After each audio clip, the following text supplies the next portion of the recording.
सब देखने और सुनने वालों की खिदमत में मोहब्बत भरा सलाम। इरफान अहमद खान साहब हमारे साथ है जर्मनी से। खान साहब, वीकेंड कैसा गुजरा?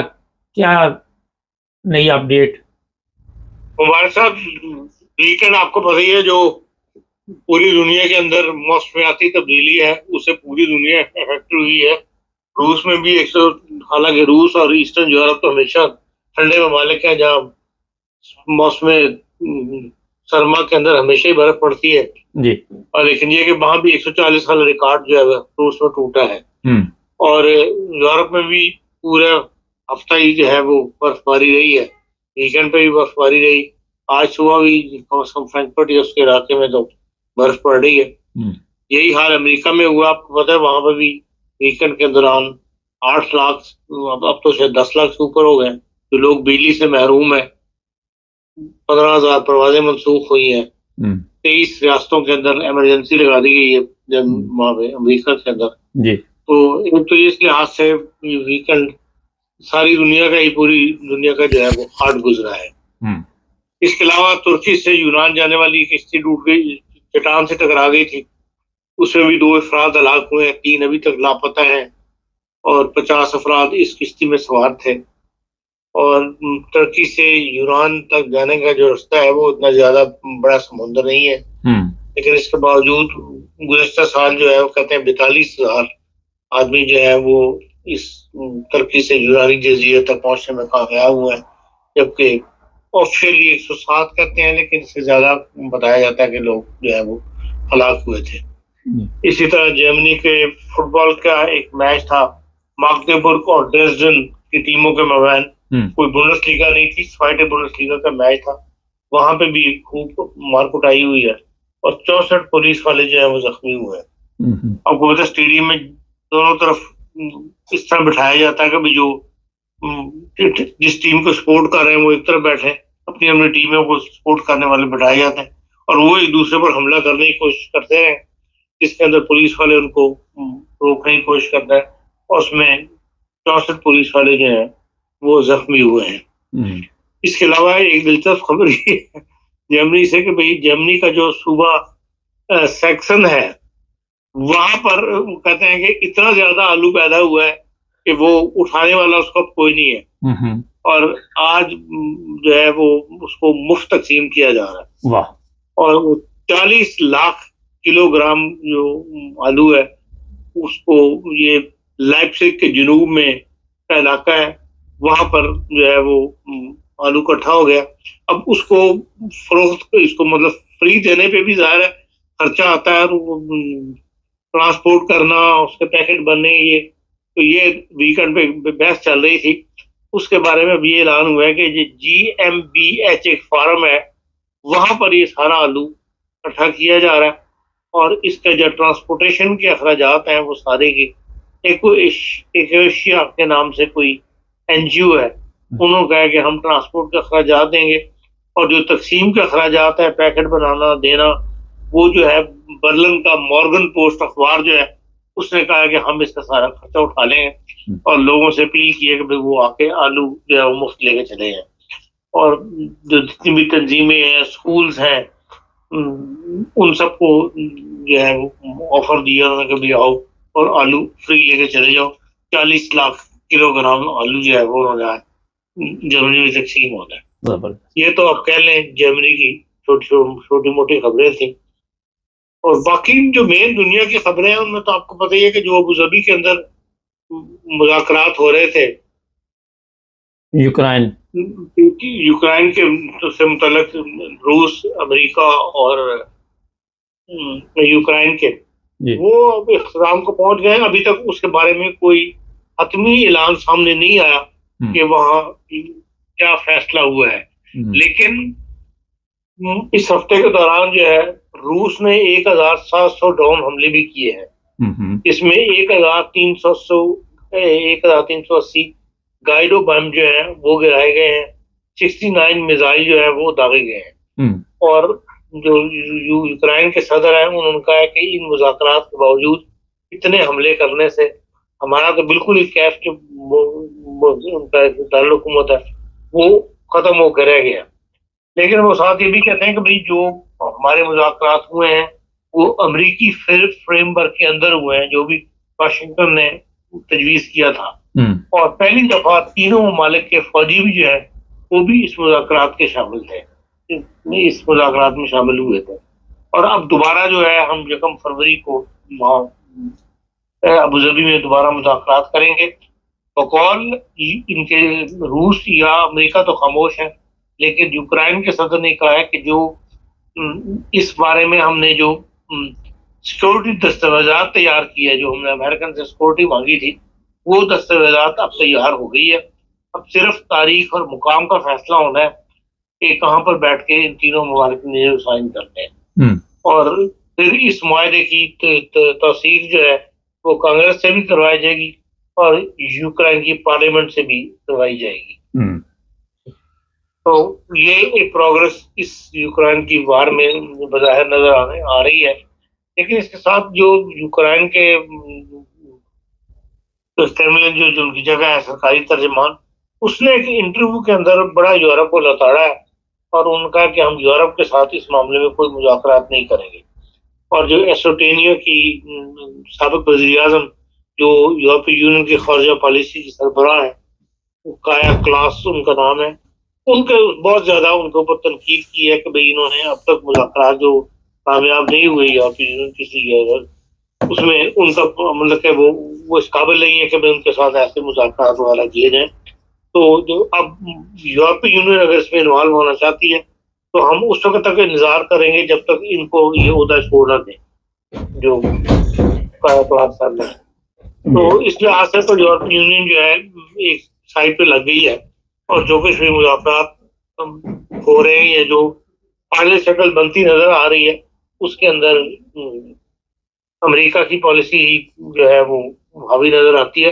लेकिन दूसरी तरफ यूक्रेन के सदर ने यूरोप से अपील भी की है कि हमें यूरोपीय यूनियन का मेंबर बना लिया जाओ, तो उसके बगैर हमें माशी इस्तेकाम जो है वो हासिल नहीं होगा। हमारा मुल्क जो बिल्कुल तबाह और बर्बाद हो गया, तो मुल्क को दोबारा खड़ा करने के लिए हमें यूरोपीय यूनियन की मेंबरशिप जो है वो मिलनी चाहिए। अब इसके ऊपर यूरोपीय यूनियन क्या कहती है इसके लिए हम देखते हैं, इंतजार कर लेते हैं कि भाई यूरोपीय यूनियन की राय इस बारे में क्या होती है। कभी मुज़ाकरात उनके कामयाब हो, अमेरिकन पॉलिसी चले और माशी इस्तेकाम के लिए फिर यूरोप की तरफ देखा जाए। तो ये एक वो है। बाकी ईरान की जंग जो है आपके बारे में अक्सर मालिक यही कह रहे हैं कि भाई ईरान पर अमेरिका जो है चढ़ाई शायद ना करे, वो सिर्फ वहां पे अमेरिका भी और यूरोपीय यूनियन भी, यूरोपीय मगरबी ममालिक भी, नॉट यूरोपीय यूनियन लेकिन मगरबी आम ममालिक जो है वो यही चाहते हैं कि भाई वहां पर। हाँ साहब, एक ब्रेक का कहा जा रहा है, एक 2 मिनट की ब्रेक कहा जा रहा है। मैं दोबारा हम हाजिर होते हैं नाज़रीन, ब्रेक के बाद आपकी खिदमत दोबारा हाजिर। हाँ साहब, ईरान पे हमला होगा या नहीं, क्योंकि वहाँ पे जो हालात बता रहे हैं कि कई यूरोपीय ममालिक है जिन्होंने अपने प्लेन बंद कर दिए गए थे, क्या अपडेट है? देखें, जो मगरबी दुनिया के जो अखबारात हैं या तजिया निगार है वो तो यही बात कह रहे हैं कि भाई ईरान के ऊपर ईरान की हुकूमत को अंडर प्रेशर लाने की कोशिश की जा रही है, हमले की शायद नौबत ना आए। इसलिए कि वो ये कहते हैं कि जो आज बहुत बड़ा आर्टिकल छाया हुआ है यहाँ पर कि मशरक़ वस्ता में जो अड्डों की तफसील है वो दी गई है, जिसमें बताते हैं कि बहरैन, कतर, कुवैत, मुत्तहिदा अरब इमारात, इराक, सऊदी अरब, रियाद से 60 किलोमीटर दूर प्रिंस सुल्तान एयरबेस की, उर्दन, तुर्की, उसकी सारी तफसील दी हुई है कि वहाँ कितने फौजी हैं, अमेरिकन फौजी इस काम मौजूद हैं, कितना असलम मौजूद है। वो कहते हैं कि ये बहुत बड़ा रिस्क है अमेरिका के लिए कि वो इस वक्त जंग को छेड़े, तो उन सारे फौजियों को तो वहां से मुंतकिल नहीं कर सकता ना। एक बेस को उसने कतर को खाली किया था, लेकिन वहां दोबारा ले आया अपने फौजी वगैरह, तैयारे वापस ले आया। तो वो कहते हैं उनका मकसद सिर्फ जो हुकूमत है वहां पे मौलवियों की, उसको तब्दील करना है। और उसमें यूरोप भी उनका साथ दे रहा है, क्योंकि जंग की सूरत में तो शायद यूरोप उसका साथ ना दे। अब यूरोप के अंदर भी सैटरडे के दिन जितने भी मुजाहरे हुए हैं ईरानियों ने निकाले हैं, उसमें पहली दफा इसराइल का फ्लैग भी उन्होंने साथ उठाया हुआ है। एक या दो फ्लैग नहीं बल्कि पूरे का पूरा मुजाहरे में जगह जगह आपको इसराइल के फ्लैग नजर आते हैं। इससे मुराद यही है कि वो यही बताना चाहते हैं कि हम ऐसी हुकूमत वहां चाहते हैं जो इसराइल के साथ ताल्लुकात को मामूल पर लेकर आए और ये मजहबी इंसाफ पसंद हुकूमत से वो छुटकारा हासिल करना चाहते हैं। इसलिए अब मगरबी दुनिया इस कायल हो रही है कि जो भी डेवलपमेंट ईरान के बारे में की जा रही है उसका मेन मकसद यही है कि वहां पर हुकूमत की तब्दीली लाई जाए, ना कि वहां पर कोई जंग छिड़ी जाए और ना कुछ जमीन पर कब्जा करना मकसूद है। सिर्फ उस हुकूमत से जान छुड़वानी है और उसको अंडर प्रेशर लाने के लिए ये सब कार्रवाइयां की जा रही हैं। हाँ सर, पाकिस्तान में जो हालात है इस वक्त सोशल मीडिया भी बता रही है, ये जो फैसला पाकिस्तान ने किया है उसके बाद अवाम जो है वो कोई खुश नहीं है। अवाम बड़ी गुस्से में है, नफरत का इजहार कर रही है। वो कह रहे जी अल्लाह की जंग जीतते जीतते हमारे chief of army staff Israel की जंग में पड़ गए हैं। तो इनको किस तरह कूल डाउन किया जाएगा अवाम? देखें, इसलिए कि हमारे यहाँ बचपन से मतलब शुरू से ही पाकिस्तान के अंदर इसराइल और इंडिया के साथ दुश्मनी जो है वो बच्चों के रस कर दी जाती दिमागों के अंदर। और ना वाकिफ हालात से वाकिफ ना होने के बावजूद या मजहबी तौर पर इसराइल से और मुसलमानों का क्या फर्क है ये ना जानने के बावजूद भी एक दुश्मनी है जो डेवलप होती चली जा रही है। इसलिए पाकिस्तान में हालात इस किस्म के हैं कि इसराइल का नाम सुनने के लिए तैयार नहीं। तो इसलिए जो जहां भी इसराइल के साथ मिलने की बात की जाएगी वहां मुखालफत का सामना करना पड़ेगा और कोई ऐसा भी तबका मौजूद नहीं है जो हालात को दुरुस्त करने के लिए सही पिक्चर जो है अवाम के सामने पेश करे। अब जबकि तमाम मुसलमान ममालिक आहिस्ता आहिस्ता इसराइल को तस्लीम कर रहे हैं, इसराइल के साथ तजारतें वगैरह शुरू कर रहे हैं, ये अब जो यूएई की हुकूमत है वो बहुत ज्यादा आगे बढ़ चुकी है इस मामला के अंदर। सिर्फ सऊदी अरब इस वजह से रुका हुआ है को वो कहता है कि पहले फलस्तीन का फैसला कर लो कि हाँ ये इलाका फलस्तीन को बकायदा वहाँ मुल्क आबाद हो जाएगा, मुल्क बन जाएगा। उसके बाद इसराइल को तस्लीम करने में सऊदी अरब को भी कोई माने नहीं है। तो इस लिहाज से एक वक्त तो बहरल आना है जब आपको भी दुनिया मुसलमान सारी दुनिया जो ओएससी के बामन मालिक है उनसे आप अलग तो नहीं रह सकते, उसको भी आपको तस्लीम करना पड़ेगा। तो उसकी ग्राउंड जो है वो बनाई जा रही है और इसी के अंदर ये प्रोग्राम भी शामिल है कि किस तरह फलस्तीन का इलाका या फलस्तीन मुल्क को जो है वो बनाया जाएगा। कोई ना कोई याद दहानी अरब ममालिक को करवाई हुई है ट्रम्प साहब ने, जिसकी वजह से ये साथ देने पर तैयार हुए हैं। उसके लिए कौम को तैयार करना पड़ेगा। अभी तक तो इस तरफ कोई भी नहीं आ रहा, सभी मुखालफत की बात कर रहे हैं, लेकिन बहरहाल हकाइक जो है वो उनसे आंखें चुराई जा सकती, इसकी तरफ कौम को आना पड़ेगा। हाँ साहब, ये भी फजल रहमान ने कहा कि ये इसराइल हमारे सर पे आके बैठ जाएगा, इन हुक्मरानों को समझ नहीं आ रही। काफ़ी गुस्से का इजहार किया कि अगर ईरान के मामला जिस तरह भी आपने बताया कि वहाँ तब्दीली आती है तो पाकिस्तान के लिए फिर मुश्किलात पैदा हो जाएंगी। देखें, वो मैं कह रहा हूँ उसकी बुनियाद दुश्मनी है, कोई उसकी हकायक नहीं है। इसराइल हमारे सर पे आके बैठ के क्या कर लेगा? हमारे पास कौन सी दुनिया की मादनियात निकल रही है जिसकी उसको जरूरत है, या कौन सी चीज है उसके पास मौजूद नहीं है? इस वक्त जितनी भी वार टेक्नोलॉजी है अमेरिका के बाद सबसे ज्यादा इसराइल के पास मौजूद है। इसी तरह मेडिकल इक्विपमेंट जितने भी हैं वो इसराइल खुद बना रहा है। तो उसने खुद इतनी तरक्की कर ली है कि वो एक गैर तरक्की याफ्ता मुल्क के लिए उसे क्या खतरा हो सकता है? नहीं तो खासा यहाँ पे सवाल ये है कि पाकिस्तान क्योंकि एक इस्लामी एटमी ताकत है और इसराइल के वज़ीर आज़म ने ये कहा था शायद 2021 में कि पाकिस्तान भी हमारा टारगेट है इसके बाद, तो ये भी फिक्र लगी हुई है ना। देखिए, दुश्मनी के अंदर तो लोग ऐसी बातें करते हैं। क्या आप माशी तौर पर अगर मुल्क बैठ गया तो आप उस एटम बम को बचा लेंगे? जी, असल चीज तो जो बार बार चाइना दुनिया को बावर करा रहा है गरीब मुल्कों के अपनी मईशत को स्ट्रॉन्ग करो, और पाकिस्तान को भी चाइना की तरफ से बहुत दफा ये कहा गया है कि भाई आप अपने आप को माशी तौर पर स्ट्रॉन्ग करें ताकि आपकी तरफ दुनिया की निगाहें जो है आप हमारे पास कोई बंदा अभी तक इस बात पर अभी भी लिस्ट अभी भी थी दोबारा यदि पाकिस्तान से जो कंपनियां छोड़कर जा रही हैं, दुनिया वेलकम कर रही है कि भाई हमारे पास आगे इन्वेस्टमेंट करो, सरमायाकारी करो, और हमारे पास जो है पुरानी वो भी छोड़ के जा रही है। तो हम तो खुद अपने आप को बैठ रहे हैं।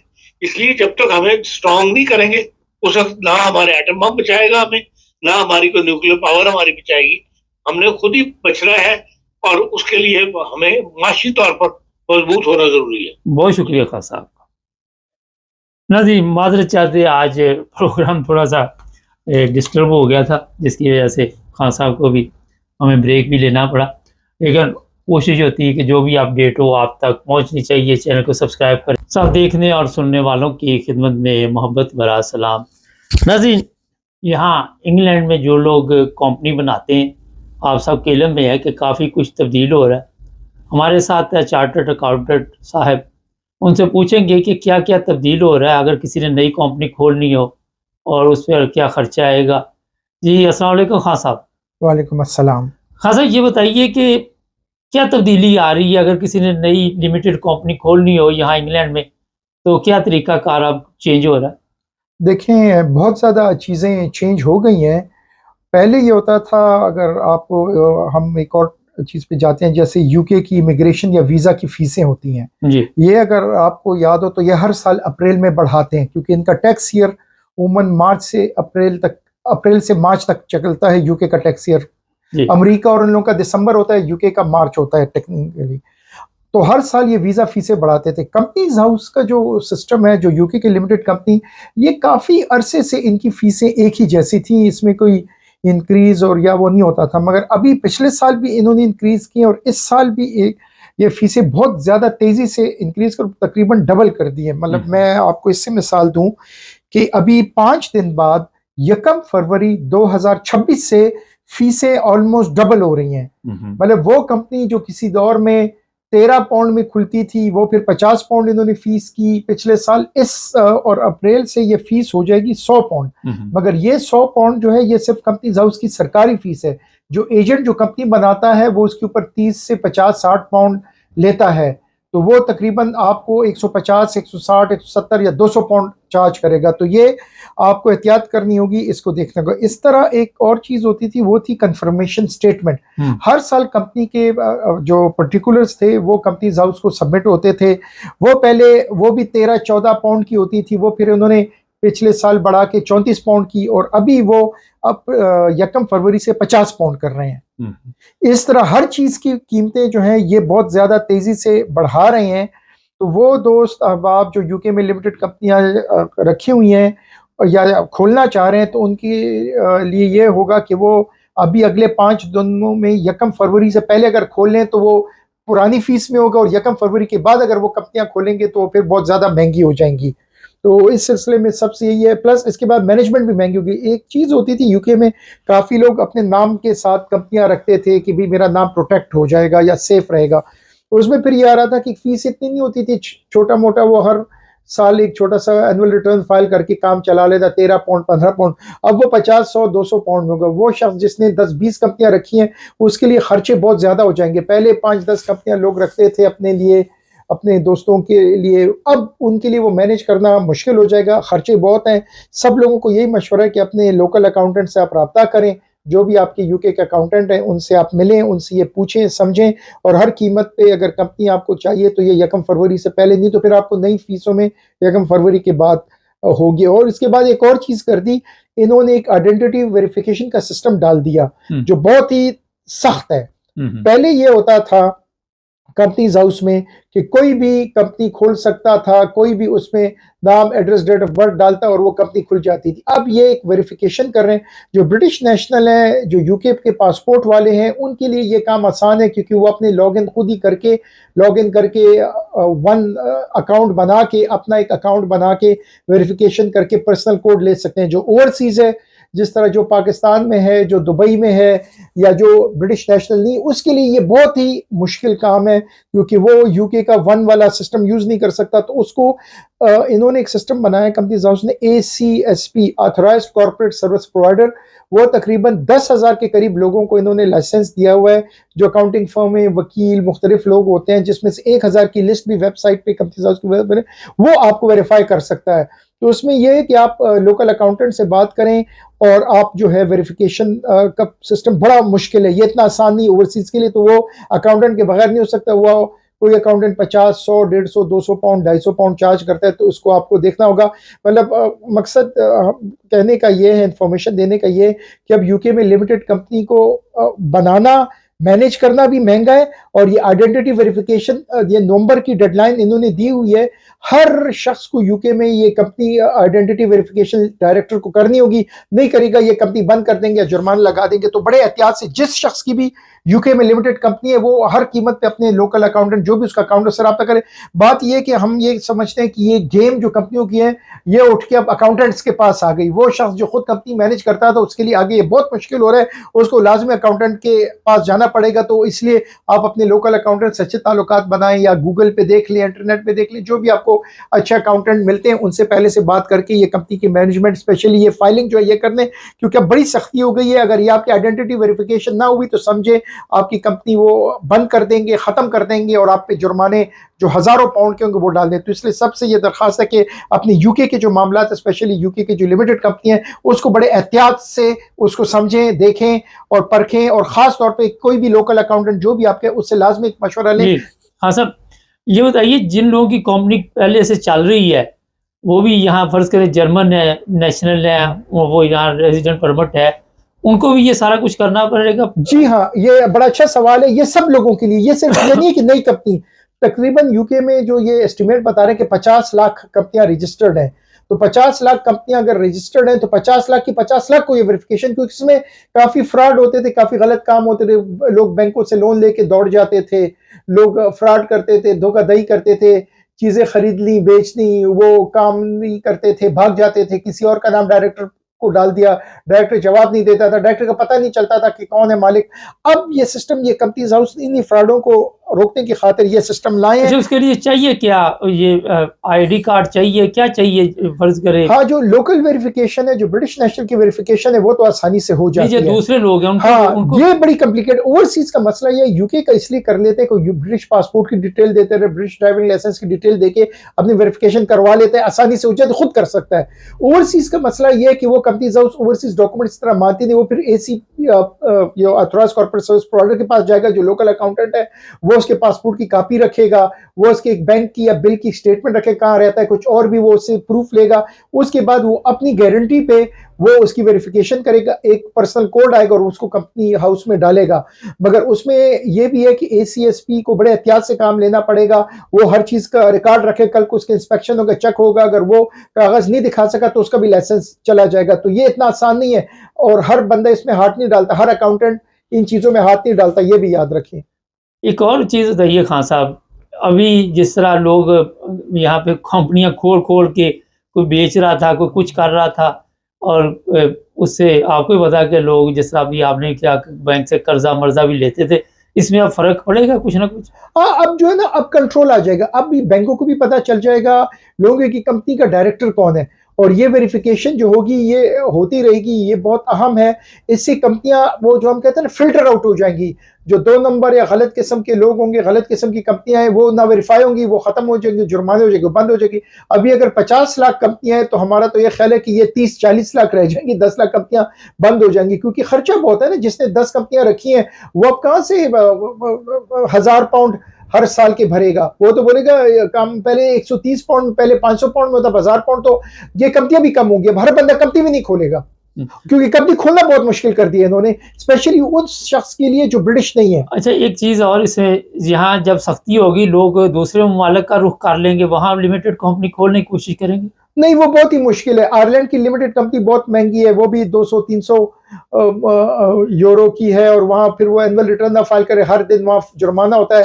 यूके का सिस्टम फिर भी अच्छा है। यूरोप की कंपनियां जैसे हॉलैंड में 25,000 में खुलती, इधर तो बेहतर है इधर ही खोली जाए, यूके में खोली जाए। अच्छा सिस्टम है, ऑर्गेनाइज्ड है, आपको वेरीफाई करके यूके कंपनी की एक अच्छी इज्जत है, प्रेस्टीज है, काफी लोग खोलते हैं और खोलने भी चाहिए अगर आपका सही पर्पज है। ईबे है, अमेजोन है, इस तरह कोई ऑनलाइन ट्रेडिंग करनी है, कुछ और काम करने हैं, अगर जेन्युइन काम करने तो यूके लिमिटेड कंपनी से अच्छी कंपनी कोई हो नहीं सकती। अच्छा, एक आखिर पे चीज रही है, ये जैसे पहले डायरेक्टर चेंज कर देते थे, ये पिकनिक भी खत्म। हाँ, वो पार्टी खत्म हो गई है, डायरेक्टर अभी भी चेंज हो सकते हैं, उसमें कोई मसला नहीं, पर उसको नया डायरेक्टर वेरीफाई होगा। और मैंने बताया वेरिफिकेशन स्पेशली जो ओवरसीज है उसके लिए बहुत ही मुश्किल कर दी, वो बगैर अकाउंटेंट के कर भी नहीं सकता। और इसमें यह भी है, अगर उसने कर दी और अकाउंटेंट ने वेरीफाई कर दी तो अकाउंटेंट का नाम भी आता है कंपनीज हाउस पे, तो कल को कुछ ऊंच नीच होते तो उस अकाउंटेंट के पीछे ये लगेंगे कि तुमने वेरीफाई किया, ये कौन है ये। चले, बहुत शुक्रिया खान साहब। जी जनाब, ये बड़ा स्पेशल प्रोग्राम है और यूरोप से बड़ी तादाद में लोग यहाँ पे आए हुए हैं जिन्होंने कंपनियां बनाई हुई हैं, लिमिटेड कंपनियां। काफ़ी पिकनिक मनाई जा रही थी, कईयों ने तो 20-20 कंपनियां बनाई, 10-10 कंपनियां। अभी खान साहब ने जिस तरह बताया कि आप एहतियात कीजिए और अपने काउंटर के साथ राब्ता कायम कीजिए, हमारे चैनल को सब्सक्राइब करें। सब देखने और सुनने वालों की खिदमत में मोहब्बत भरा सलाम।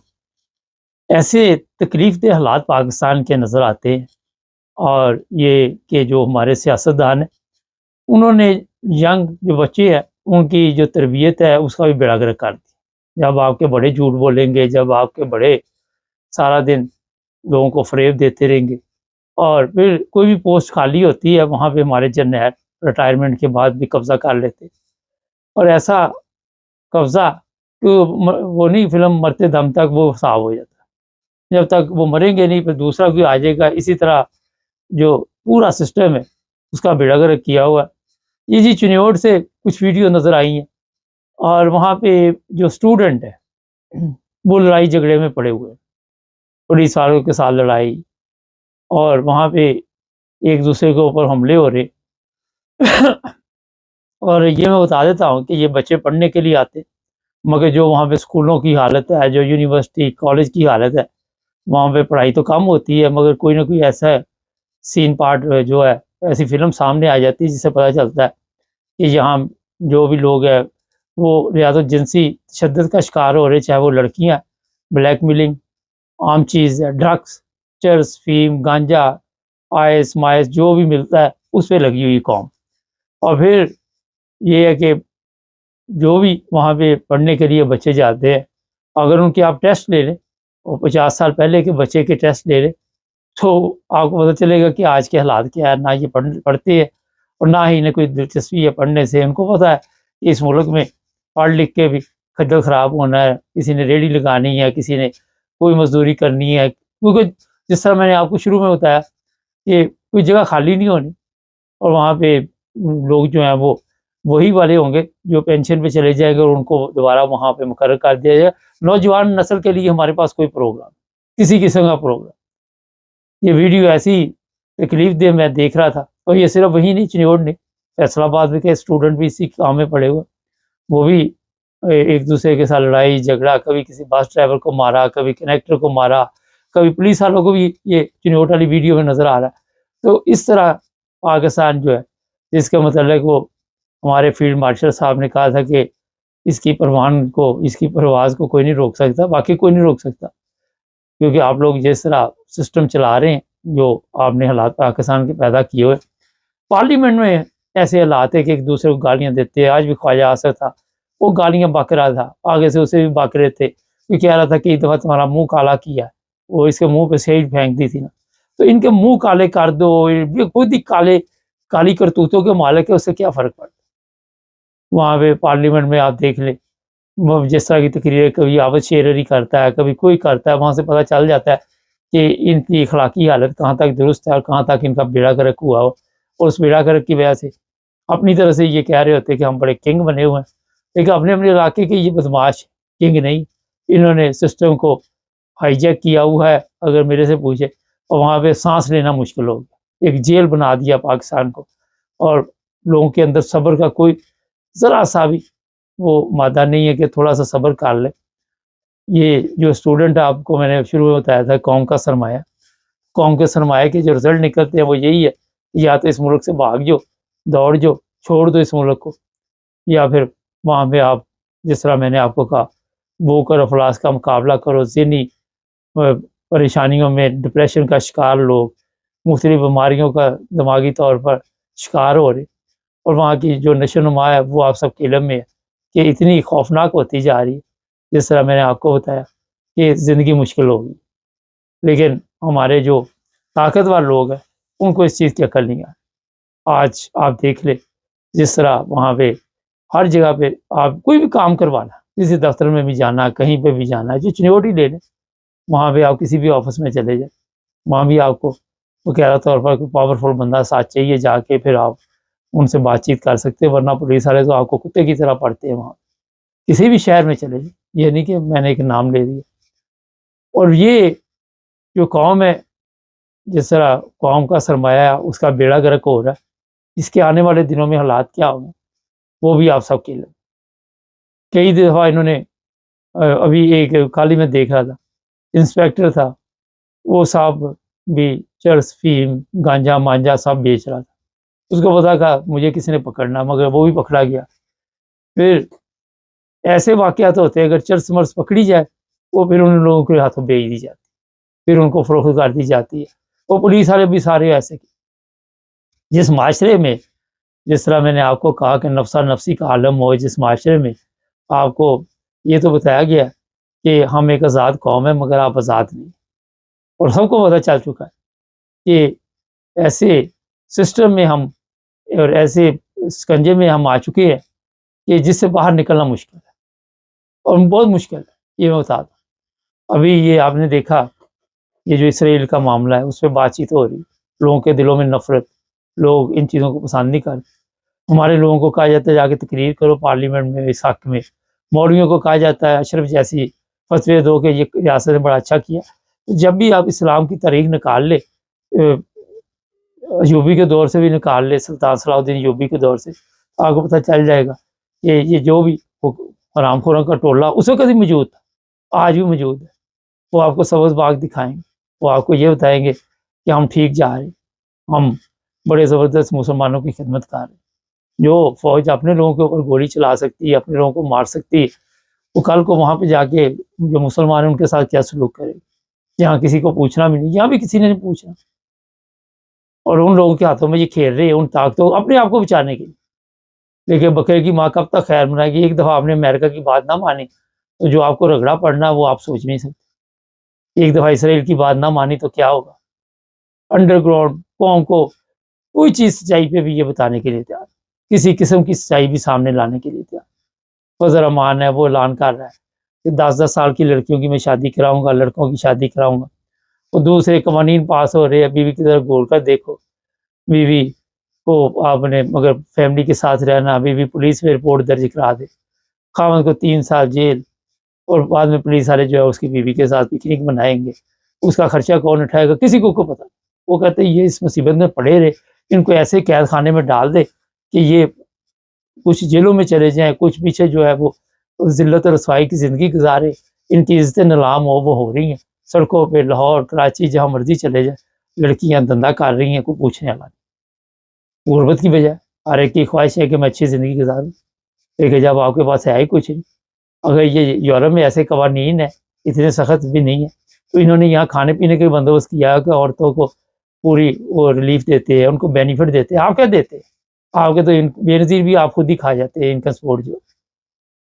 तो कवानीन बनाने वाले भी, मैंने कहा ना कि कैद खाना बना दिया गया, एक जेल बना दी गई, और जो भी लोग पार्लियामेंट में बैठे हैं वो सब जाहल गवार, उनको जो ऊपर से कोई कह देता है वो कहते हैं ठीक है। घर किसी कौन सा घर है जहाँ झगड़े नहीं होते? ऐसी औरतों को भी पोंछ के नाखून लेने चाहिए, क्योंकि आप अपना घर छोटी सी बात पे पुलिस को इन्वॉल्व करके, पुलिस वाले फिर आपको इस्तेमाल करेंगे, फिर आपका बंदा जेल में चले जाएगा, फिर पुलिस वाले आपसे रिश्वत भी लेंगे और आपकी इज्जतों के साथ भी खेलेंगे। एक रिश्वत का नया बाजार खोल दिया गया। किसी मौलवी हरामखोर ने आके कोई ऐसी बात नहीं कही जिसकी वजह से आप कह सके कि कोई मौलवी वहाँ पे जिंदा है। जब आज 25,000 में कुछ भी नहीं आता, 4-4 टन की लाशें आपने खरीद ली, इतनी बड़ी लाशें आपको मिलेगी 25,000 में, तो उनके मुंह पे तो फारिज गिर गया ना, उनके तो फतवे जो है वो आपके हक में आने। ये मैं बिल्कुल आपको ठीक बातें बता रहा हूँ। ये पाकिस्तान की जो हालत कर दी गई है, वहाँ पे क्या आप समझते हैं कि आप एक जिंदा कौम है? आप लोगों के ज़हन में एक ट्रम्प जो है वही वो मफाद परस्त लोग हैं, उन्होंने अपने उनको उसको नज़र नहीं आता कि यहाँ पे क्या हो रहा है। उनको क्या तकलीफ है जी, पाकिस्तानी है, इनके ऊपर अज़ाब आ जाए, इनको मार दिया जाए, इनको जो मर्जी करते रहे। वो पूछता है, उनको अपने लिए चाहिए मसले जो उनके वो हल होने चाहिए। पाकिस्तान अपने वो अमेरिका के कोई 2-4 बंदों को नुकसान में पहुंचे हैं वहाँ, अमेरिकन ने पाकिस्तानी 4 मार भी दे तो उसको ले जाते। उनको पता ये कीड़े मकोड़े, कोई इनकी औकात नहीं, कोई इनका हाल नहीं, ये जिंदा भी मुर्दा ही कौम है। जिस तरह कब्रिस्तान ही है ना पाकिस्तान, तो जिंदा की वहाँ मिसाल मुझे दें कि कोई भी महकमा जिंदा हो, ज़मीन मर चुकी, और जब ज़मीन मर जाए तो लाशें फिर रही होती है। ये जिंदा लाशों का मुल्क जो बना दिया गया, इस बार अब आपको भी पता चल चुका होगा। बहरहाल नौजवान नस्ल तबाह हो रही है और मज़ीद इसके जो भयानक नताइज है वो मेरा हाल आने वाले हैं। चैनल को सब्सक्राइब करें, जुड़े रहें हमारे साथ ताकि और